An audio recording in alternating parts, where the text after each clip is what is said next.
According to this legal injunction, you are currently trespassing. This is completely unacceptable. You cannot block lake access. At 6:12 a.m. on May 3, 2024, I stepped onto my driveway with a mug of burnt coffee and froze. Red and blue lights bounced off the lake like a disco ball, and the cold air tasted like wet metal. Down by the water, my dock ramp had a thick chain wrapped around it, and a shiny new padlock the size of a fist. A deputy stood there with his hands on his belt like I was about to steal my own lake. The ramp boards creaked in the wind, the chain clinked, and I could smell fresh asphalt from the HOA's little maintenance truck parked crooked by the curb. My kayak was already strapped to my car. My kid was still asleep.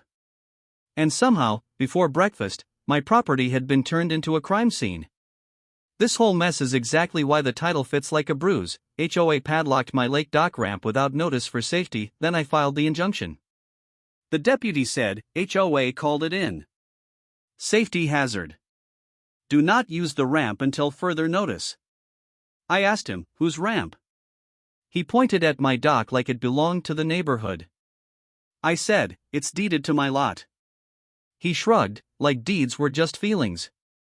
Then she appeared. Brenda from the board. The queen of clipboards. She wore a neon vest like she was directing planes. She smiled with no warmth and told me the ramp was unsafe and I should be grateful they acted fast. I looked at the fresh lock and said, you acted fast at 6:00 a.m., huh? She blinked hard and said, safety does not sleep. I tried to be normal. I really did. At 9:00 a.m. I walked into the HOA office and asked for the notice they said they posted. The lobby smelled like lemon cleaner and old printer ink, and the manager wouldn't look me in the eye. I asked for the inspection report. He tapped his keyboard like it might save him and said, the board has it. I asked to speak with Brenda. He said she was in a meeting. Funny, because I could hear her laugh through the thin wall. I emailed the whole board, calm and polite, with my deed attached. No reply. I called 3 neighbors, and they all said the same thing in a whispery tone. Sorry, man. We don't want trouble. One even said, she called the cops on Jeff last month for walking his dog too close to the dock. That's when my stomach dropped. This wasn't safety. This was control. By noon I was mad in a clean, sharp way. Like my brain clicked into a new gear. I told myself no yelling, no threats, no dumb stunts. Proper channels only. I drove to the county clerk with my hands tight on the wheel, knuckles white, radio off. In the parking lot I sat there and breathed until my heart slowed down. Then I walked inside, took a number, and asked for every document tied to the dock area, the HOA, and any safety actions for the last 2 years. The clerk raised an eyebrow like she'd heard this song before. 2 days later, the file landed with 63 pages. And the story inside it was ugly. There was no ramp inspection report. There was no emergency order. There was, however, a stack of complaints from Brenda, all stamped and dated, all about my dock. Too steep. Too slippery. Too noisy. Too something. I started building my case like I was stacking bricks. That night I made my kitchen table look like a detective movie, except with snack crumbs and my kids' crayons in the corner. I lined up photos, emails, and call logs in a binder. I printed my deed, the HOA bylaws, and every email I ever sent them that they ignored. Then I made it simple. Timeline item 1 April 5 at 4:27 a.m. false trespass call.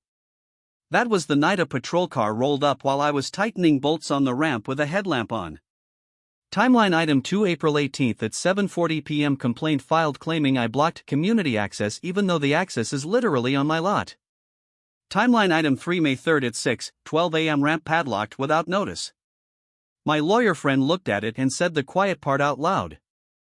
Patterns of false reports can be prosecuted. Then he asked the best question.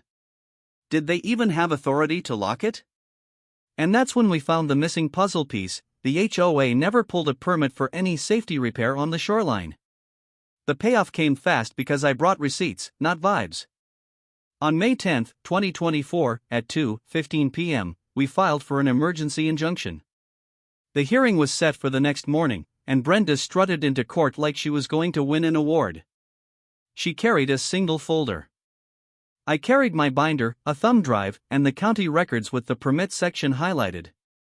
When the judge asked why the ramp was locked, Brenda said the ramp was dangerous and residents were at risk. The judge asked for the inspection report. Brenda stared at her folder like it might magically grow one. My lawyer slid the public records packet forward and explained, calmly, that there was no report because there was no inspection. Then he showed photos of the ramp taken 2 days before the lock. Solid boards.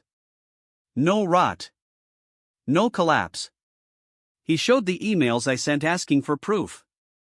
No replies. Then the real flip. The clerk records showed the HOA had been warned last year about doing work near the water without permits. The judge's face changed.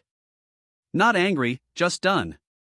Brenda's neon confidence drained like a punctured balloon. By that afternoon, the dock was the most popular place in the neighborhood. The sheriff's deputy came back, but this time he wasn't there for me. He was there to witness the lock removal under the court order. A county inspector showed up too, clipboard in hand, and the whole street suddenly needed to take a walk. Phones came out. People filmed from porches, from golf carts, from behind curtains like it was wildlife footage. Brenda tried to talk over everyone, saying the board would appeal. Someone behind me muttered, "You should appeal your attitude." A kid laughed. A grown man laughed harder. The inspector asked for the HOA's permit paperwork, and Brenda started talking about community safety again. The inspector said, "I'm talking about permits." The chain came off with a loud snap, and the ramp thumped back into place like it could finally breathe. Later that night, a neighbor posted the video in our local group, and the comments were brutal in the funniest way. "Locking a ramp is not a personality, Brenda." Someone even wrote, "Free the dock," and it got 50 likes. 2 weeks later the board held a special meeting, which was just code for damage control. The HOA's lawyer recommended they comply, pay my legal fees, and stop contacting law enforcement over personal grudges. They ended up paying me $3,800 in fees, plus a fine for the unpermitted action by the shoreline. Brenda lost her board seat after 6 separate complaints were confirmed as baseless, and the new board sent a letter to the whole neighborhood saying access rules would be clarified and enforced fairly. My ramp stayed open, my kid got to fish again, and the lake went back to being quiet instead of tense. The best part was the small stuff. Neighbors started waving again. One guy brought over a box of donuts and said, "Sorry we stayed quiet." I told him, "I get it. Fear is loud. But truth is louder when you print it out." Please follow for more HOA showdowns like this. Do you think she got what she deserves? Comment below.